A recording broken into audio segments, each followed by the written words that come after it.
Shalom Aleichem, good morning. It's good to be back.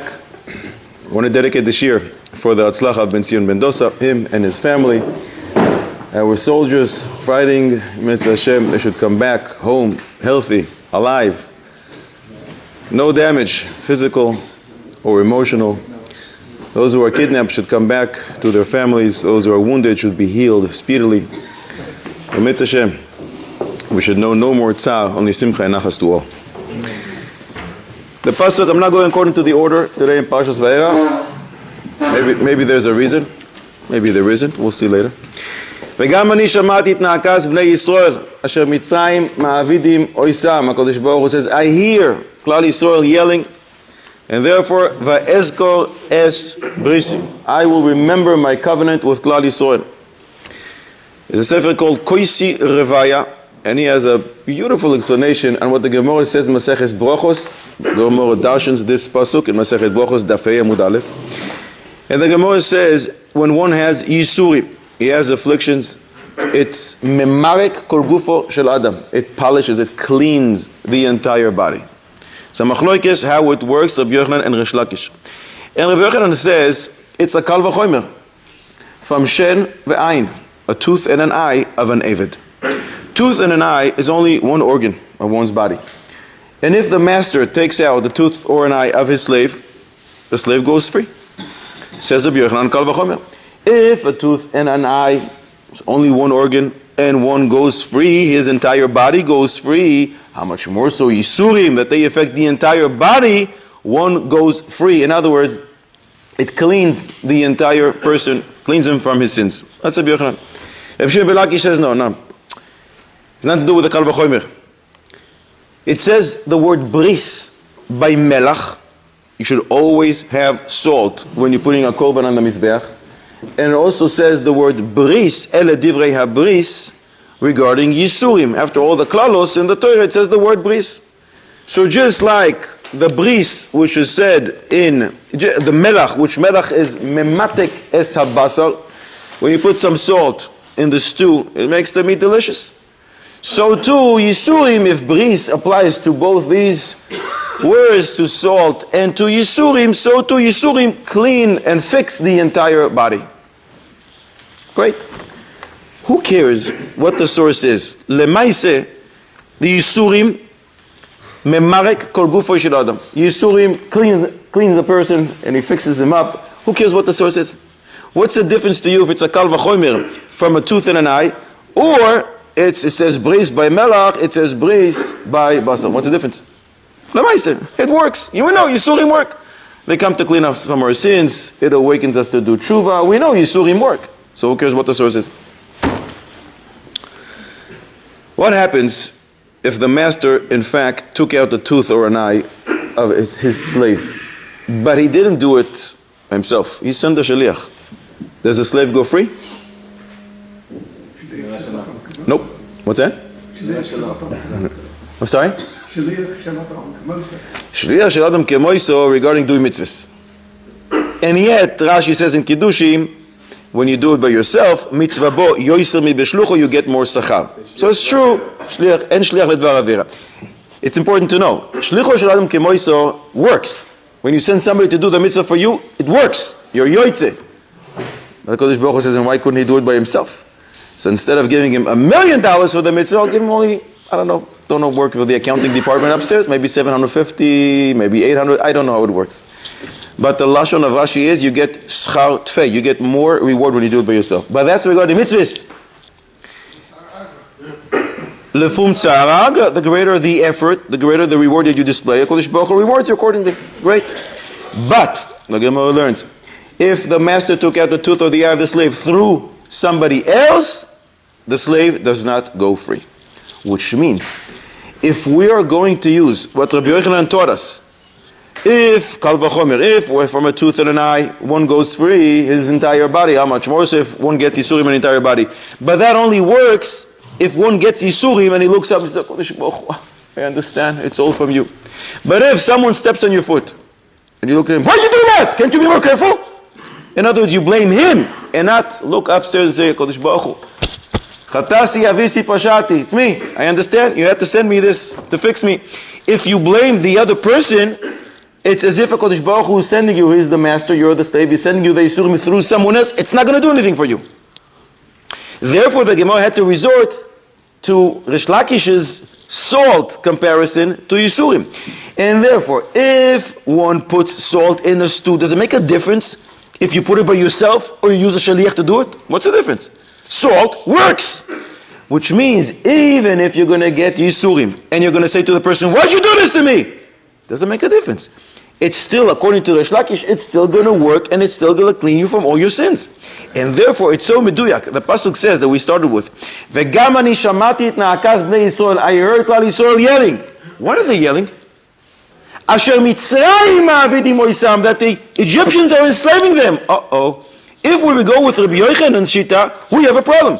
Klal Yisrael are blaming the Egyptians instead of saying, Kodesh Baruch Hu, we understand we have to be slaves here in Egypt because we did something wrong. No! They're saying, the Egyptians are doing this to us. In other words, it's nothing to do with Kodesh Baruch Hu. That's not going to work according to Rabbi Yochanan.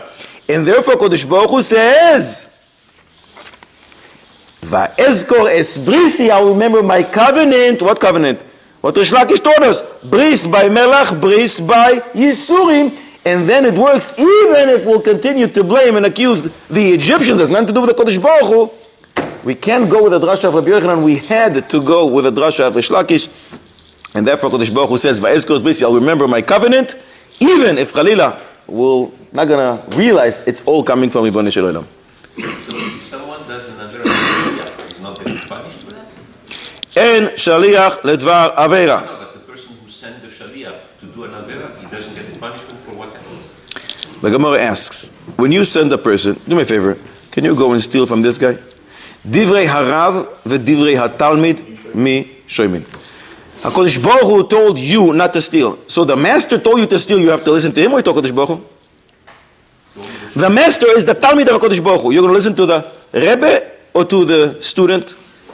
One has to listen to HaKadosh Baruch Hu. When a person says, a father says to his son, I want you to violate Shabbos.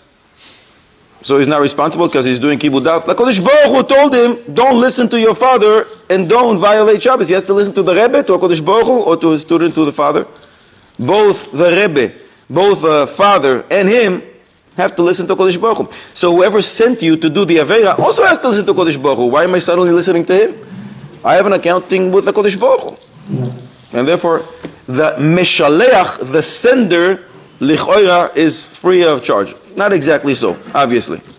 But the actual sin himself, he didn't do. He's not responsible for it because we expect a person who is, above the age of Bar Mitzvah to know what he's allowed to and what he's not allowed to. He's supposed to say to the sender, sorry, can't do that. Want to say something? Pesach. How many cups do you drink? 4. Why? What are the 4 Lishonos of Geula?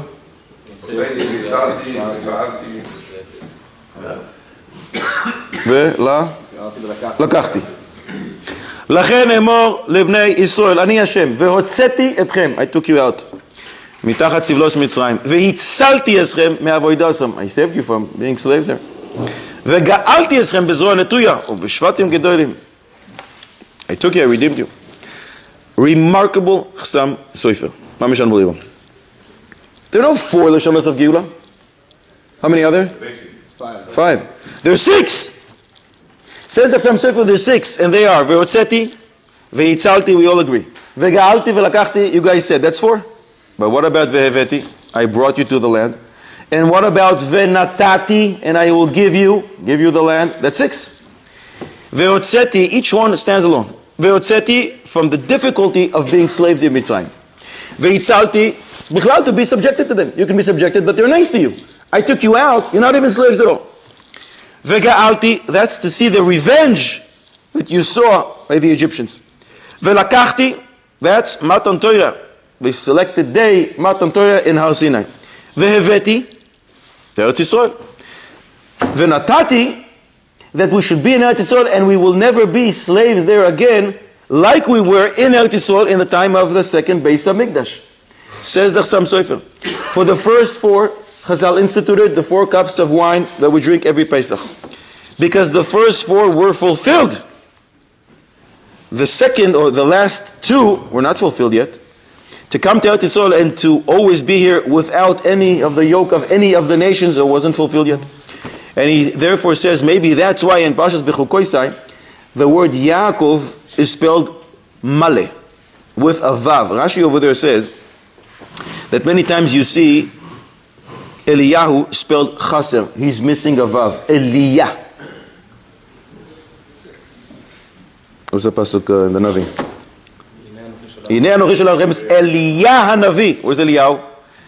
Yaakov and Eliyahu had a little agreement between them. And Yaakov as if stole the Vav of Eliyahu. And he says, listen, when you come to announce the redemption, I'll give you back that Vav. So Rashi says, Parshas Bechukoisai, Perek Chava, pasuk Ben Beis, I believe. Why Vav? Vav alludes to 6. Vav is 6 in Gematria. That alludes to the 6 Lashonis of Geula that will ultimately be completely fulfilled. But then he doesn't stop there. Says the Chassam Sofer, and I think it could be le'asid lavo, soon speedily nowadays, we will drink 6 cups of wine on Pesach, corresponding to the 6 Lashonis of Geula. What? Extra case this year. Buy extra case. Extra what? Case of wine. Extra case of wine. Buy already now. Zrizin makdim elimitzvus. Achonim.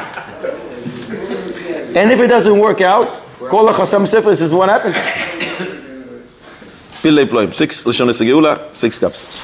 Vayikach Aaron is Elisheva bas Aminadav, who was the sister of Achot Nachshon. Lo Leisha, he took her as a wife. Chazal learned from here, Barabas Daf Kuf Yud. One should check out the brother of the future Kala to find out if it's appropriate Kala. Where is this alluded to in the Psukim? Says Rabbeinu Achida. Chida. Eishes Chayil mi Yimtza. A woman of valor, who will find? Eishes Aleph. Chayil Ches. Mi Mem. Yimtza Yud. Rashi Tevos Achim. Check out the brothers of the future Korah and you'll see if it's suitable for you or not. The riddle of the day. The pasuk says, Vayechazek Hashem eslev Paro. HaKadosh Baruch Hu hardened Paro's heart. Can it be that an inanimate object has a heart? 2 possible answers. In the Torah, can it be that a doimim, inanimate object, has a heart? 2 possible answers. Not everybody together? The stone that gave the water. The what? The stone gave the water. The objects that do something. So the stone must have a container of water. Who says it has a heart? What's the last one? The pasuk in our pasuk says, "Vayechazek Hashem, a slave Paro." He hardened his heart. Paro, we know has a heart. He's a human. But can it be that something which is not a human, inanimate object, doimim, has a heart? The answer is yes. Good. But can you give me sources? That's just saying yes. It just doesn't work. Yes or no. You have to back up some sources. You think that Meshach is relating to water, to sand, to... Who says they have a heart? Maybe they have emotions, maybe they have legs and arms, I don't know. But who says they have a heart? And it's psukim. And the heart usually pumps the blood. And when Titus came to the Bet HaMikdash, he splashed the parochet and blood came out. And that's a pasuk in the Torah? 2 psukim in the Torah, that's Giti Nun Zayin. I need psukim in the Torah. One of them we say every single day. I hope. An hour ago in Shachis. Had everybody together. Parshas B'Shalach. Shir HaSayam. Uveruach apecha ne'er mumayim. Nitzvu kemo.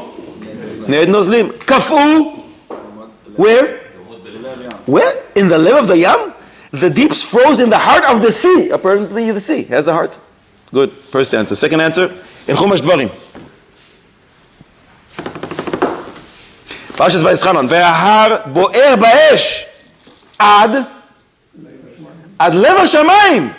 Apparently the shamayim have a lev. 2 possible answers. Paro finally confesses. Baruch Hashem, he woke up and he realized he did something wrong.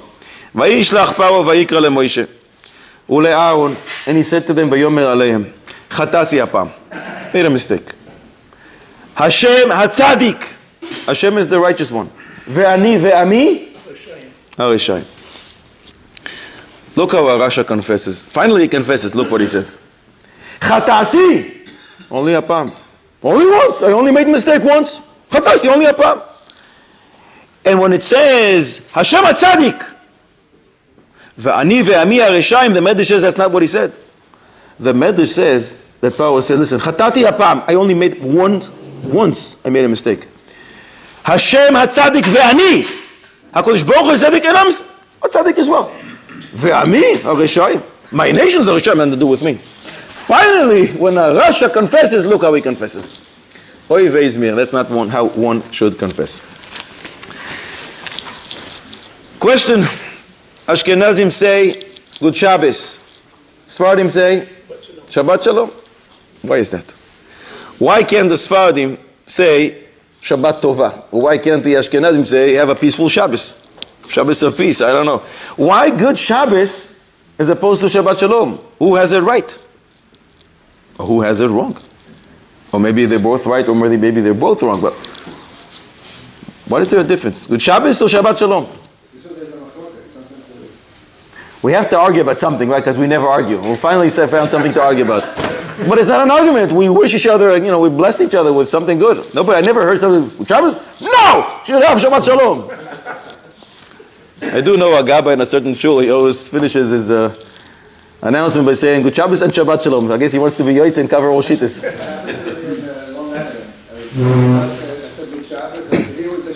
Right.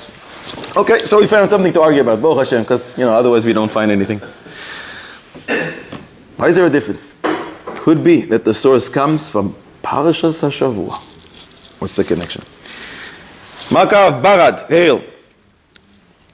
Paro asked, Ha'atiru el Hashem, go daven to HaKadosh Baruch Hu. Let him remove this terrible thing for me. Moshe says it's here, sorry. Not here and not now.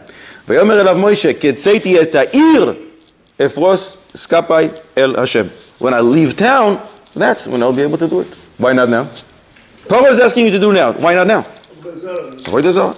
The Tosfos explain, the Baalei Tosfos explain. In this Makkah, the Pasuk says, Hayareh Dvar Hashem, those who feared HaKadosh Baruch Hu, brought all their cattle into their homes. Their cattle was avoid the Zohar. Used to bow down to their animals. Mishikinus. So it's as if you're going to daven in the city full of animals, which are avoid the Zohar, as if you're davening in the middle of a church. You're davening in a house of avoid the Zohar. Says Moshe Rabbeinu, I can't do that. I have to leave the town. The Riva says, tremendous Chiddush, the Riva is one of Baalei Tosfos, and the Riva says Moshe Rabbeinu wanted to go to the field, out of town, to be able to see all the damage, so he'll be able to daven with more kavanah. Because when you see the impact of the plague, you'll be able to daven with much more kavanah. Great. But we see from Baalei Tosfos that you can't daven in a place which you're not allowed to daven. For example, a place which is full of avodah zarah. What's the connection to Shabbos and Shabbat Shalom? Ashkenazi predominantly lived in Christian countries.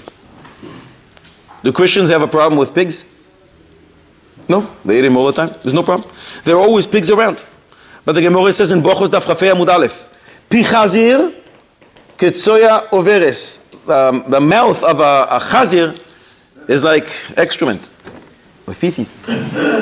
You can't daven in a place like that. So when you see a chazir, you can't daven. It's viewed as ketzoya overes. So Ashkenazim wouldn't be able to say Shabbat Shalom, because in Shabbos Daf Yud we learn Shalom is one of the names of HaKadosh Baruch Hu. Can't say Hashem's name next to a chazir. So Ashkenazim were forced to say Good Shabbos. But since Sephardim lived in countries with Muslims, they don't hold of chazir, there were no chazirim around. Mimela, they're able to say Shalom, Hashem's name. Mimela, they stick with Shabbat Shalom. Ashkenazim were forced to go with Good Shabbos. Some explain. I don't know if it's true. Makes sense. Isn't Shabbat also named Hashem? No. The Zohar Kodesh says Shabbos is a name of a Talmid Chochem. Talmid Chochem is called Shabbos. Shabbos is a gift HaKadosh Baruch Hu gives us. But Shalom is one of the names of HaKadosh Baruch Hu. Shalom Ikrei Shemoy. That's the language of the Gemara in Shabbos Daf Yud. Like when an example, they don't want some toilet papers, they won't write the word Shabbat. Because you're bringing Hebrew letters into a bathroom. The word Shabbat, they won't write. Who's they? I don't know. I also don't know. Tissues, they won't write the word Shabbat. I've seen tissues that do say kosher for Shabbos because they're not connected. I've seen them. Is it only a problem saying the Kedusha holy names when there's a pig present? Like, for example, in this area, a lot of people have dogs or cats as pets in their A dog or cat is not a problem. The language of the Gemara in Brachos Chafei Amud Aleph. Pi chazir ketzoya overes. The chazir is viewed as tzoya, not other animals. Even if you're impure animals, even if you can't eat them, it's not a problem. Yeah, it's not a problem. The chazir is a problem. So that, in essence, does not apply anymore. Yeah, but once you got used to for hundreds of years to say Good Shabbos, so you stay with it. It's not a problem if you'll say Shabbat Shalom. It's not a problem at all. But I'm thinking this is probably where it stems from. Who says, is this your opinion? Or No, I once heard it. I think it's cute. I don't know if it's true, but it's cute. But before davening, you cannot say Shabbat Shalom. You can't say Shalom Aleichem or Shabbat Shalom, the same thing. Not because it's Hashem's name. No, Shabbat you allow. Not because it's Hashem's name.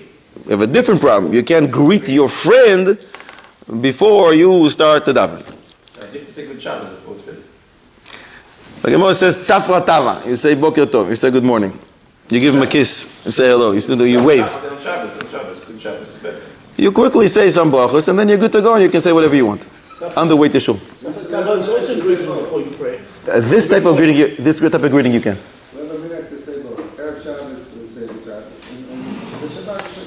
You cover all bases. Like that gabbai. You can say good morning. Yeah. Makav Shchin. Moshe Rabbeinu and Aaron are instructed, K'chu lachem meloch ofnechem. Take yourselves handfuls of furnace soot. How is that going to help? These are 4 hands. Moshe has 2. Aaron has 2. And somehow you have to take some furnace soot and throw it out and it's going to cover the entire land. How? It's not enough. Says Reb Samson, Raphael Hirsch, it's not enough. But it's not up to you. You have to do what you can. You have to do the necessary ishtadlus. When you do that, L'Shem Shamayim HaKadosh Baruch Hu is going to finish for you. He brings a raya, for example, daughter of Paro. What's her name? Matya. That's not her name. In Divrei Hayamim Aleph, Perek Dalet Pasuk Yud Ches, we find the only time she is mentioned. Her real name is Bitya. Or Ashkenazi. Those from Good Shabbos are going to be Bisya. For some reason, I don't know why we decided to butcher her name and we're going to call her Batya. I don't know why. The real name is Bitya. That's what the Navi says. However, what she did last week is she reached for Moshe's basket, which wasn't shayach because he's all the way over there. And somehow, her arm was extended 60 amma. So why are you even extending your arm when you see it's not shayach? It's so far away. What's shayach? Because you have to do what you have to do. And when you do that, HaKadosh Baruch Hu is going to give you siyata d'ishmaya. So never despair. Never say, oh, it's too much. It's too much. HaKadosh Baruch Hu wants you just to do ishtadlus. When you do ishtadlus, HaKadosh Baruch Hu is going to finish the job for you. Ratzon and ishtadlus. Do something. Show HaKadosh Baruch Hu you're interested. And HaKadosh Baruch Hu is going to help you complete the job. Now we're going back to Makat Tzfardeya. Frogs. In the Makat of Tzfardeya, the Egyptians showed how foolish they really were. Because Chazal say one frog came out and the Egyptian took a stick and hit it. And as a result, 2 popped down. So the Egyptian got so angry and he hit it again. And now instead of 2, you have 4. And every time they did it, it multiplied. And then it covered the entire land. Don't you get it? After you did it once or twice or 3 times and you see it doesn't work, why do you continue? What are you doing? What's wrong with you? You see from here, when a person gets upset, he loses control and he does irrational things, which are counterproductive, which damage himself. And therefore, I want to tell you a maaseh about a husband who did something similar, lost control, and listen to what he did. There was a husband who told his wife, I don't trust your mother's cooking. I don't think it's kosher in that house. Her mother's cooking is 100% kosher. But this guy is Michigan. He says, I don't think she keeps kosher. She does all kinds of crazy things in the kitchen. I don't trust her. You are never allowed to bring any food from your mother's house. Never. He warned her. One Friday. What's that? One Friday in the winter. She was busy. Shabbos is really early. And she just didn't have time to prepare the cholent. Shabbos is very close. The husband already went to shul and she realized, we don't have cholent for the Shabbos. So she ran over to her mother's house and she took a pot of cholent and she comes back home. She puts it on the hot plate, on the plata. Good. The husband comes back from shul and he sees the plata and he says, wait a second, this pot is not ours. I know this pot. It's for your mother. This is your mother's pot. I told you never to bring food from her house. I don't think it's kosher. He got so upset. What did he do? He went to the fridge. He took a glass of milk and he poured it into the cholent, ensuring no one is going to eat it. The wife was so upset, she left him. She ran back to her mother's house and she said, I'm leaving him. I can't live with a person who committed 3 aveiros chamuros, deoraisa. I can't live with a person like that. What's the 3 aveiros chamuros that he committed? He cooked on Shabbos. What else? Basar bechalav. He cooked meat and dairy together. And what else? Baltashris. Lashon hara is an ongoing thing. He always tells her that about his mother, her mother. This is something new in one act. He did 3 things, 3 for the price of 1, 3 deoraisas. I'm sorry, I can't continue to live with a person who transgresses 3 averos deoraisas. Not shaykh. For shalom bayis, we have to bend our back backwards and we have to, whatever we can. Rabbi say, is there any way that we can help this family and restore shalom bayis? Is it in fact true that he committed 3 averos from the Torah? Let's start with cooking on Shabbos. What did he do when he poured the milk inside? He wrecked the cholent. Nobody's allowed to eat it now. It became asur be'ana. So he wrecked it. What's the rule on Shabbos? Kol ha'mekalkelin pturin. It's not cooking. It's not cooking on Shabbos. It's wrecking. Va'ad HaKashrus doesn't recommend it. Don't try this at home. You're not allowed to do this. It's only a derabbanan. Dioraisa, he didn't cook on Shabbos. He wrecked the stew. If he wrecked the stew, don't tell me he cooked on Shabbos. Can we add the milk is pasteurized, so it's cooked, and some say in According to some opinion, depends how you view pasteurization. Let's say we go with a more strict view, and pasteurization is not hot enough to be counted as cooking. You're cooking meat and milk. No, I'm not. I'm sorry. You're cooking on Shabbos. No, I'm not. I'm wrecking. Kol ha'mekalkelin on Shabbos are pturim. If you would add another piece of meat, so then we'd be cooking. But here it would be exempt from the Torah. There's a Shabbos Shuvas Rashi Besamim, Rabbi Ben Gurion, Rabbi HaKohen Gurion, Moshe HaKohen Gurion, and in Orach Chaim Simen Gimel Ois Yud, he has a similar question, and he writes that what he created now is asur be'ana. If it's asur be'ana, it's mekalkel. Mekalkel and Shabbos is patur. Great. What about cooking? Basar bechalav together, meat and milk together. That don't tell me they didn't cook. Deoraisa. Is there a way? No bitul b'shishim. A nice hefty glass of milk, more than 1/60th. But those mikalkel to start with. So He's mikalkel as far as cooking on Shabbos. Great. But when you take meat and milk together, and the Torah says, Lo tevashel di b'chalev imo, don't cook them together. How can you tell me you didn't cook them? You just cooked them. It was chicken. It wasn't. The real deal. Flankin. I don't know what they put there. Meat.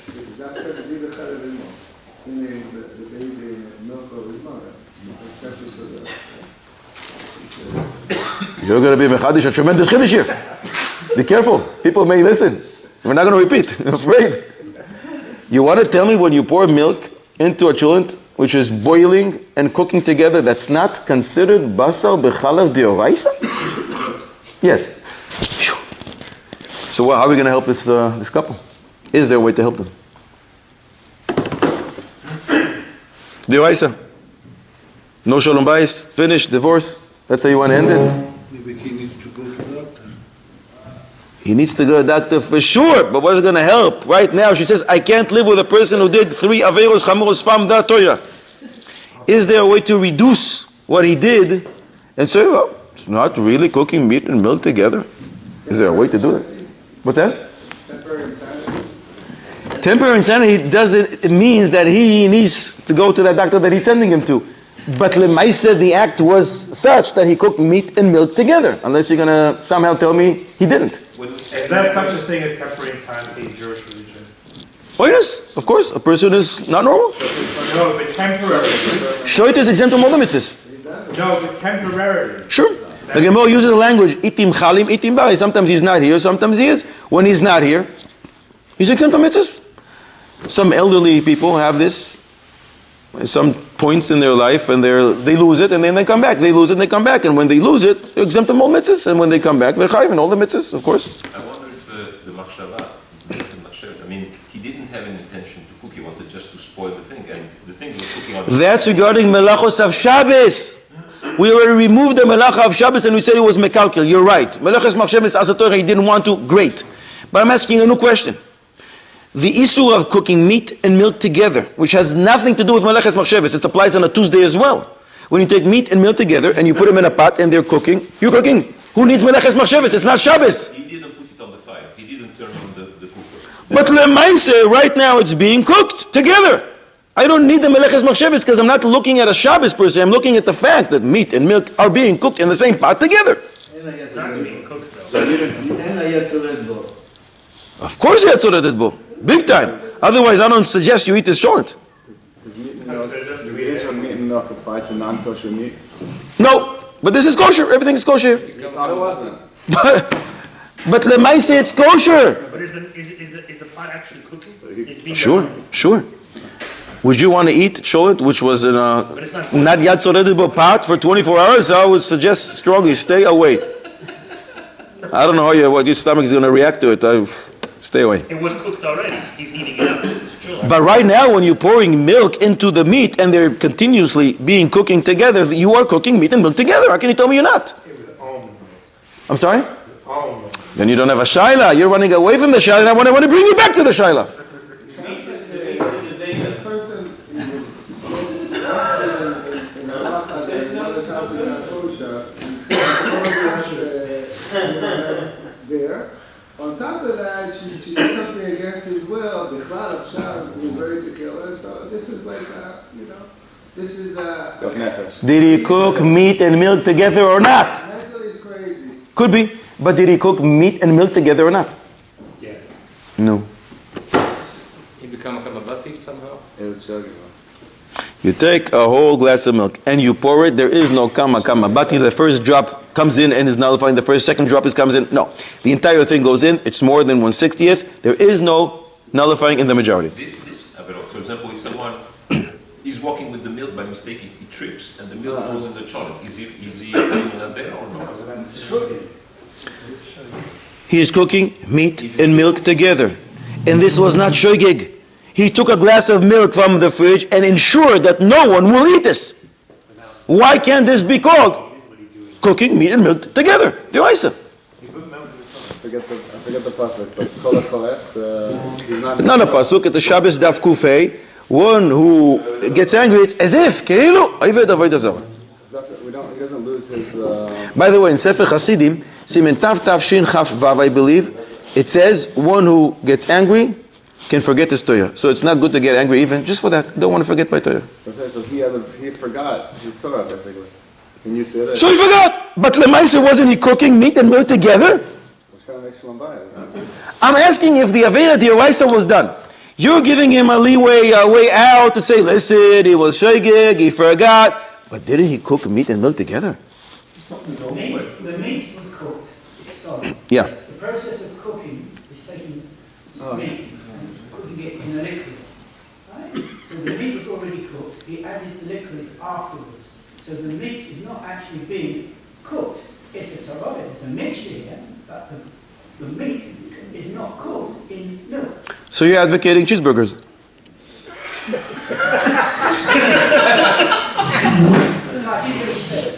You're advocating for cheeseburgers? When are you opening your shop? You say again, Bishul Achar Bishul. In the time of Reb Samson and Farad Hirsch, there was a shaila on the chocolate in Berlin. A shaila about the kashrus. And some were afraid that there are meat and milk in the chocolate. And the only way to figure it out, back then at least, was to melt the chocolate, and then you'll be able to find out what the ingredients are. Take it to the lab and find out. But when you melt the chocolate, what are you doing? If there is milk and meat together, you're cooking, you can't do that. Reb Samson Nefar Hirsch and Reb Meir Shapira, the founder of the Daf Yomi, said, no go, can't do that. Lo teva shel gdi b'chalev imo, you can't do that. Comes the young Doivev Meisharim, Chelek Aleph Simen Lamed, the Chabinerov, and said, I think you can do it. Psh. Who gave him permission? The Torah says, Lo teva shel gdi b'chalev imo, you can't cook meat and milk together. And he says you can. Why?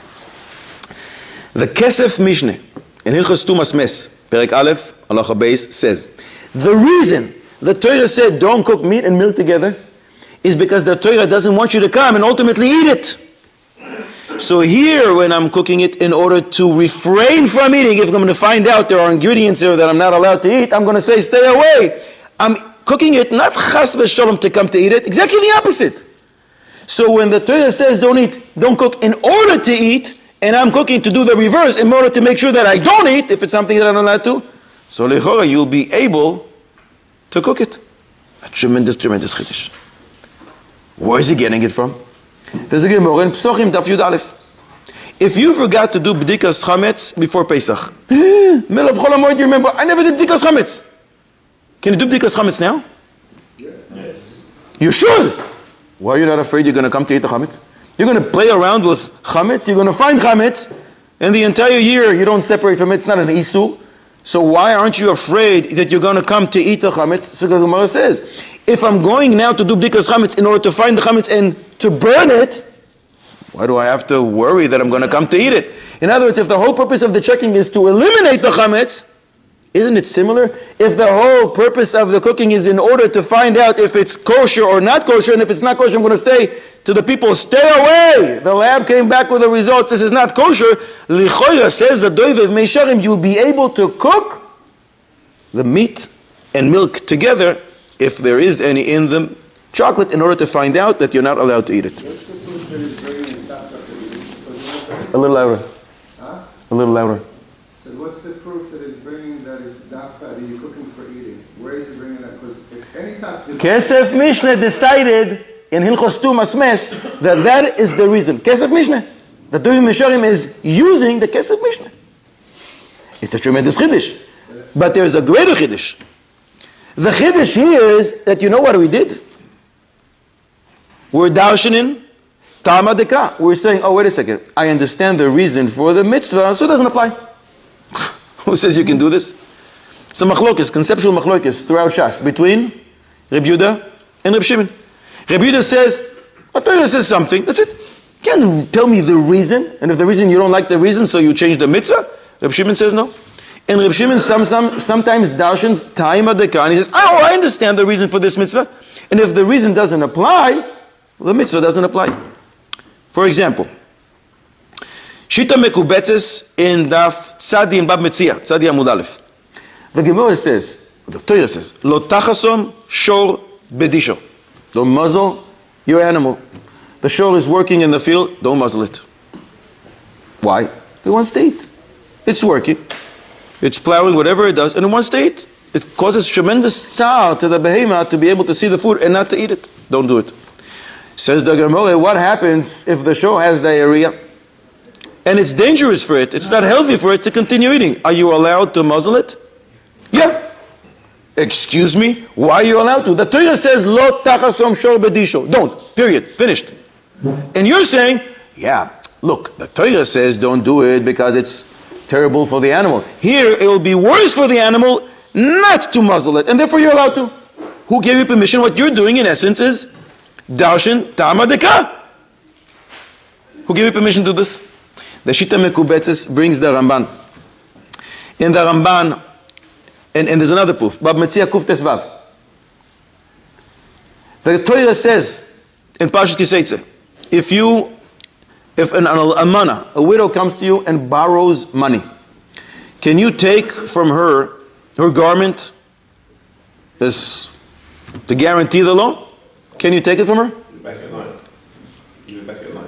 Lo tachavol beged almana. From an almana, the Torah says no good. Says Reb Shimon, well, it depends. It depends who the almana is. If she's poor, don't do it. If she's rich, you can. What's the chiluk? What's the difference? If she is poor, so you're going to have to come back every night and give her pajamas. You're going to have to come back in the morning if you took her daily clothing, her suit, and give it back to her. And the neighbors are going to see a guy coming every single night and every single morning and say, what's up with this widow? Her neighbors are going to start talking. Very not nice words about her. Don't do it. Says Reb Shimon, if she is rich, she doesn't need that extra garment. Amen, there's no problem. What is Reb Shimon doing here? Dashin taima dekar. Rabbi just says, no, when the Torah says, lo tachavol beged almana, you can't do this, period. Says the Shita Mekubetzes, back in Bab Metzia Daf Tzadik, even according to Reb Yehuda, who says, no, you can't do dashin taima dekar, when it comes to the show, to muzzle the animal, he will agree. Because here it's so clear that the reason is for the health of the animal, and not to cause it tsar, but here it's healthier for the animal, it's less tsar for it to not eat. And therefore it's clear, it's as if the Torah wrote the reason. So sometimes we're able to say, even though lo darshin and taima dekar, we don't give reasons to mitzvahs, here we do. The Ramban says it's as if the reason is actually in the Torah. And therefore it's no problem to say, you can put the muzzle, you can muzzle the animal's mouth. The Chazon Ish writes the same thing in Shvius Siman Zayin. He's talking about the reason for matnos anim, for meiser, and he says, it's so pashut, it's as if the Torah wrote it. So sometimes we're willing to do it. So since, based on the Kesef Mishneh, the meaning of the words, lo tevashel, don't cook, is in order for you not to come to eat it. And here, what I'm trying to do is to avoid eating it. It's the same thing. Back to our guy, to our husband, what did he do? He put the milk in. Why? In order to make sure nobody eats it. So isn't it the same like the Doviv Misharim wants to allow to cook the meat and milk, the chocolate, to make sure that if there is ingredients of meat and milk, stay away, and it's allowed. So basically, based on that, here too, when he's cooking the meat and milk together, he is not doing an Isur D'Oraisa. He is making sure, because he thinks that it's not kosher, you're not allowed to eat this, so he's saying to people, stay away. Here, I'm going to find a way to show you. So Lichoira, based on this Doviv Misharim, will reduce it from what he did on the D'Oraisa level, and will say to the woman, this is not a D'Oraisa anymore. A tremendous, tremendous chiddush. What about Bal Tashchis? Bal Tashchis. You're taking a nice, good pot of chunt and you're wrecking it for everybody. Is it Bal Tashchis? It's not Bal Tashchis. He thinks it's an issue. He thinks you're not allowed to eat it. So he's fixing it. He's ensuring people stay away from what he thinks is not kosher. Raya to the Davar. Shabbos Dav Kuf Chaf Tes Amud Aleph. Rabbah did some bloodletting. In yesteryears, common practice was a very healthy practice. Today, when you donate blood, highly recommended. It's the same idea. It creates new blood. It rejuvenates your circulation. Very, very healthy practice. Not every day, every so often. I think they allow it once in 3 months today. So Rabbah did some bloodletting. And then, it was very, very cold. So they burnt a bench to heat him up. Abaye comes to him and says, aren't you worried about Bal Tashchis? And Rabbah says, no. The Bal Tashchis of my body is more important to me than this bench. So anything that you do for any good purpose is not considered Bal Tashchis. He did it for a good purpose, in his crooked way of thinking. And therefore he did not transgress Bal Tashchis Mid'Oraisa. Is that a contradiction with who's Makalka? No. The Mekalkel is in order to save people from sinning. So in his way, in his crooked way of thinking, he's saving the world. He is saving them, so it's not Bal Tashchis. Bal Tashchis is when you take something and you destroy it for no good purpose. Here there is a purpose. But we took care of Bishul B'Shabbos, we said Mekalkel. Mekalkel. He was Mekalkel as well, but for a purpose. If you kill the animal, if you take something which works and you throw it down, but for a reason, for a purpose, when he was Mekalkel the bench, he burnt it. No more bench! But he did it for a purpose. To heat up. To heat himself up, to feel a little more comfortable, because it was more important to him, his body, than a bench. So he's Mekalkel but he's doing it for a purpose. So there is no Baal Tashis. It's the same thing. They go along. This Mekalkel and this Baal Tashis together. We used Kilkel to be matir before. Not to be matir, to reduce it from a deoraisa to something else. Here the same idea. We're saying it's not Baal Tashis. Baal Tashis when you're doing things for no purpose, when you're destroying things. He destroys something here, but for a good purpose in his crooked mind. So to sum it up, in order to create Shalom Bayis, we have to display tremendous acrobatics in halacha and to be unbelievably flexible in order to restore peace in the house. I think we just did that. We showed unbelievable acrobatics.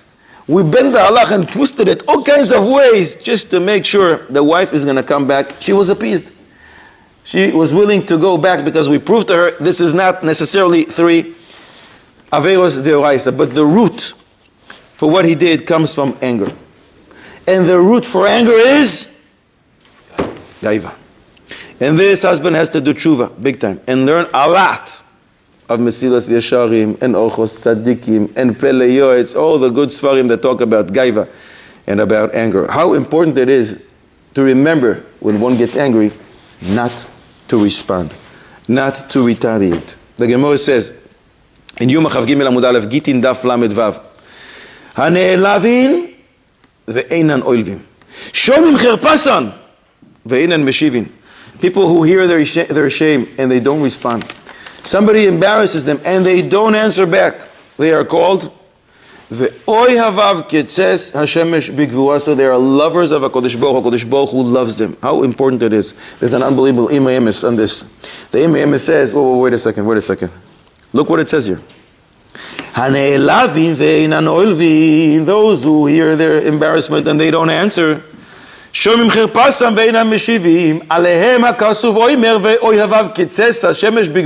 great people. The person who actually heard his shame. What about the big Rebbe? He has a lot of Hasidim. The Rebbe doesn't respond. He was embarrassed. He doesn't answer back. But the Pasuk says, those who love him is Hasidim. They should go and fight. They should go out into battle to fight the honor of the Rebbe. Cute. Don't have to apply it. Shalom Bayis. What should one do if his wife doesn't listen to him? He feels she doesn't listen to him. The wife feels, my husband doesn't listen to me. Is there a Neitzah? Who told you? Baruch Daf Vav Amud Beis, the Gemara says, a person who has Yiras Shamayim, his words will be heard. So instead of pointing the finger and blaming her or him, he doesn't listen to me. My kids don't listen to me. My friends don't listen to me. Look inward and say, maybe I have to work on my Yiras Shamayim.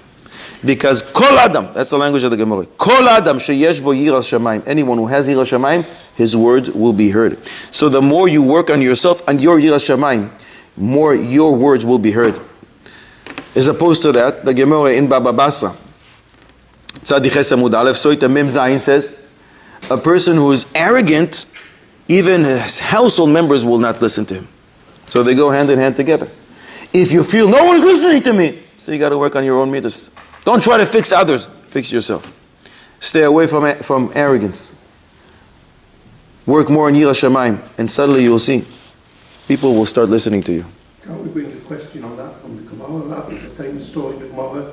I don't remember, but Mara, that his wife used to always do the opposite of what he said. Rav Chia, Yevam Osamer Gimel, the bottom. Yiras Shamayim, there's a question about that. Chazal also say something in Kiddushin Daf Lamed Aleph. Every rule has an exception. And Chazal say from the exception, it proves the rule. So here is the exception that proves the rule. The Rishonim have a question. Why is it that one is not allowed to marry his sister? Lichayla. Lichayla would be great. If you marry your sister, you're never going to argue. Where are we going for Pesach? Last year we went to your parents. Again, we have to go to them. Next Shabbos. You always argue. Come from the same background. Same upbringing. Same values. Same flavors that your mother cooked for you. It reduces so much potential for arguments. Why did the Torah say you can't marry your sister? And the Rishonim say it's because HaKadosh Baruch Hu wants you to break your midos. if you're going to marry your sister, you're not going to have to work so much on your midas because there's not a lot of potential for arguments. You know her, you like her, she likes you, you have the same taste. There's less things to argue about. There's less of a chance to work on your midos, and that's what it's all about. That's what marriage is all about. To work on your own midos, to break them, to polish them, to improve them, to better them. And that's why I think if one has a problem with people don't listen to me, his wife doesn't listen, her husband doesn't listen, work on yourself. That's what it's all about. Polish yourself, the arrogance, the yiras shamayim, and then suddenly people will start listening. I was once hosted by an older couple. I was in New York for Shabbos, very old couple. It's only this old couple and myself. And Shabbos lunch, they started arguing. They're arguing. And I felt very uncomfortable. At one point, the wife looks at her husband and she says to him, Al, you have the right to be wrong. And that stopped the argument immediately. I think it's so clever. It's true. You have the right to be wrong. Why is it that when you're arguing with a chavusa, you're arguing with your friend, it's fine, you argue. But when you're arguing with your spouse, it creates such a fight. Why doesn't she have the right to be wrong, just like your chavusa has the right to be wrong, and then you hug him and everything's fine? So we all have the right to be wrong, and that creates shlom bayis. But a woman is always right. Except when she's not. Shlom bayis is such an explosive thing, especially Friday, 5 minutes before Shabbos, right? Everybody knows. So why don't we daven for it? Shmoneh Esrei, which is really 19 brachos. We daven for everything you want. Refuah, wisdom, parnasa, everything. Why don't we, or do we ever daven for Shalom Bayis? Shalom. Last bracha. Sim Shalom Aleinu between us and our enemies. Does it say Shalom Bayis here? Why don't we daven, or do we? Do we ever daven for Shalom Bayis? Doesn't it bother you? Every couple needs it. What's that? Where do we say ben ish liishto? Some skip it. Shmoneh Esrei, davening in front of Ribono Shel Olam. Why don't you ask for it? You ask for refuah there. You don't rely on other places when you mention refuah. You ask for wisdom. You ask for parnasa. Shalom bayis. No, I don't need it. Is there a couple that doesn't need shalom bayis? Many times I go to the big mekubal of Gabriel Rabinowitz. The couples come in with shaylas. Shalom bayis. He says to the couple, how long are you married? So, 20 years. He says, I've been working on my shalom bayis for 50 years already. Is there a couple that doesn't need shalom bayis? The answer is we daven for it every single day in the Shmoneh Esrei. That's how we end the Shmoneh Esrei 3 times a day. V'nafshi ke'afar lakol tihiyeh. My soul should be like dust to all. That is the greatest segula for shalom bayis. Did you ever see that you're walking on dirt and the dirt looks at you and says, excuse me, why are you stepping on me? Never. If in fact you apply this and you say, V'nafshi ke'afar lakol tihiyeh, lakol includes your wife as well, that's the greatest segula for shalom bayis. And that is anava. You know, there was an avrech that got married. He doesn't speak to his wife. She gives him breakfast. He says thank you and he leaves. He comes back for lunch. She gives him lunch. It's very tasty and he leaves. In the evening, he says good night. She's very upset. She thought something is wrong with her. She goes to her father. He says, listen, my new chassan, he doesn't speak to me. What did I do wrong? The father goes over to this guy and says, what's wrong with my daughter? How come you don't speak to her? He says, what do you mean? It's a Mishnah. Pirkei Avos. What does it say there? Don't speak to a woman. And we have a rule. Stam Mishnah, halacha ke'oisa Mishnah. We have a rule. When there's no argument in the Mishnah, halacha follows that Mishnah. When there's an argument in the Mishnah, we know. Different rules, how to paskin. Who is the one who's arguing? Yachid, Verabim. We have rules. But when there's a Mishnah with no argument, no different opinion, we paskin like that Mishnah. So if the Mishnah says, Altar be'sicha im ha'isha, I'm just using this Mishnah and that's that's the way I live. I do what halacha states. The father didn't know what to do with this. He went to the Rav. And they go together And the Rav says, so why don't you speak to your wife? And he says, Rebbe, it's a Mishnah.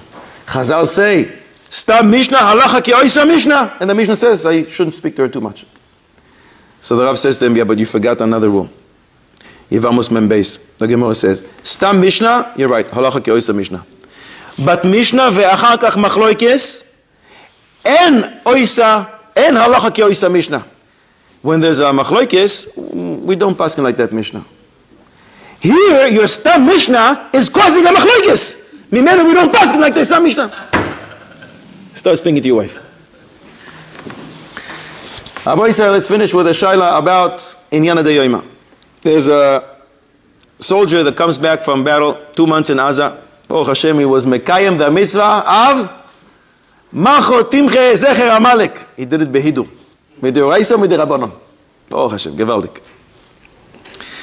But he comes back and he said, I shot many terrorists and killed them. Siyata Dishmaya. I saw that they're coming to kill me. I applied. Haba lehorgecha, hashkem lehogo. You have to kill them first. But there was one incident where I'm not sure that I was supposed to shoot and kill. There was a guy who raised his arms, and I'm not sure he was a terrorist. Now I'm thinking about it. I feel terrible. Can't sleep at night. I think I took somebody's life who was innocent. I think he raised his arm. Could be that he had a white flag there. It's difficult to know. It's time of war. We were very nervous. We were scared. Many people did aim guns at us. But I think today that I'm analyzing what happened there, I think that it could be that I took someone's life that I shouldn't have. Do I need atonement for this Maisa? Abu Isai, what do you say? No. That's it? No? Okay. What's that? What do we do when we go to war? Eliminate We try to kill the enemies. You try to kill innocent people? They eliminate children, they eliminate wives. Everything. Do I try to eliminate children and wife and kids? I try very hard not to. Today. What does it say in Scripture? When they would go to war, they would kill everybody. You mean about Amalek? It's Amalek. Who told you? They want to eliminate Jews. He came with his ID and says, I'm Mr. Amalek. Amalek is unique. There's a command, you should eliminate the entire Amalek. But when it's somebody not Amalek and you don't have a Navi telling you to do this, you try to kill those who try to kill you, the soldiers, the enemies, the terrorists. Why want to touch wives and kids who are potentially innocent? When we go to war, we don't try to kill them. We only try to kill those who are trying to kill us. If you're in a fighter jet and you're blowing a missile from, 100,000 feet across the ground, you tell everyone to disperse. And you don't know you're going to do whether But you tell them ahead of time. If they didn't listen, it's their problem. Here, I think I saw this guy raising his hands, and yet I shot him. I was nervous. Do you need atonement? He needs tshuva. It's shubir. self-defense. He needs tshuva. What kind of tshuva, tikkun tshuva do you want to give him? 50 push-ups in the morning, Mesilas Yesharim twice a day. What do you want to give him? Does he need tshuva? It wasn't self-defense. I heard a story many years ago, a Jew in London, apparently, and he served in the First World War, and he got left behind in the trench when the rest of his unit moved on or whatever, and he saw a German soldier advancing towards him. So he took his bayonet and he stabbed the German soldier and killed him. As the German soldier was dying, the German soldier said, Kriya Shema. So that Jew felt terrible for himself, and for the rest of his life, according to his story, he put so much salt, put a lot of salt on the food he ate, so he'd get no pleasure from whatever he ate. Did the rabbi told him to do this? I mean, it's a nice story. Who said he did it based on the rabbi's instruction? I don't believe he did We need sources. I don't believe he did it on a rabbi's instruction. He did it So how can we use it as, proof for what we need? I'm just saying it was like... Beautiful story. I need a raya. Self-defense. It's self-defense. But who says he's right for feeling bad? Maybe you should feel bad. I don't know. I need a raya. That's exactly my question. No problem. He says tshuva. He says, Ad sheyavo hashlishi v'yachriya b'neihem. Who's going to be the courageous shlishi? I don't know if it's connected to this or not. The guy said that the Marital might have made a mistake and took the wrong miriam, right? So Dalit. someone that should not have been killed, but we don't see that they did any teshuvah for this after that. This is Malach HaMavis making a mistake. Right. You want him to do tshuva? Ashamnu, Bagadnu, Gazalnu? Or maybe he does. Who knows? Don't bring me a raya from a malach. Bring me a raya from people. David HaMelech, before he dies, he warns his son Shlomo, I want you to build Beis HaMikdash. And he explains, you know why I didn't build Beis HaMikdash? And David HaMelech says, Vayhi alai dvar Hashem leimo. Hashem spoke to me and he said, Dam larov shafachta, you spilled a lot of blood. Umilchamos gedolos asisa, you fought great wars. Therefore, lo tivne bais lishmi, you cannot build my house. Ki damim rabim shafachta arza lefanai. It's a pasuk in Divrei Yamim Aleph, Perek Chav Beis, pasuk Ches. You spilled a lot of blood. You can't build my house. Says the Radak, well, you think David HaMelech just went and killed anyone around? The Radak explains. When the pasuk says you spilled a lot of blood, because in a war, some of the blood that he spilled was dam nikim, innocent people. And even though he didn't intend to, and they were from the country of the enemies, he was trying to fight them. But lemaise, the way of a war is that innocent people die. And you're allowed to do this. But the house of HaKadosh Baruch Hu is so sensitive to Kedusha that you can't have any drop of blood in your hands if you're going to build my house. Since the language of the Radak is so beautiful, since he spilled some blood, HaKadosh Baruch Hu prevented him from building the Beis HaMikdash. Listen to a language of the Radak, because the Beis HaMikdash is intended for leshalom, for peace, ulekaparas avon, and to atone for one's sins, uleateres tefillah. The crown of tefillah in this house, blood can't come in here. So David HaMelech in his wars killed innocent people. And sometimes it's unavoidable. And it's allowed. And you can't be medactic at the time of war. But for a house of HaKadosh Baruch Hu, it's different. The Maharal writes similarly in Gur Aryeh, in Bereshis Lamed Daled. Shimon and Levi killed the entire city of Shechem. Why? Because one is allowed to fight the nation that comes to fight you. And when you do, sometimes you'll kill innocent people. Just like HaKadosh Baruch Hu says, Sarores HaMidyanim, kill the Midianites. Even though there will be people there who are innocent, but you go to war, you're allowed to. And therefore, when you have the enemy standing in front of you, it's very hard to calculate who is the good person here and who is the Rasha. Lechatchila, we have to prevent it, if we can.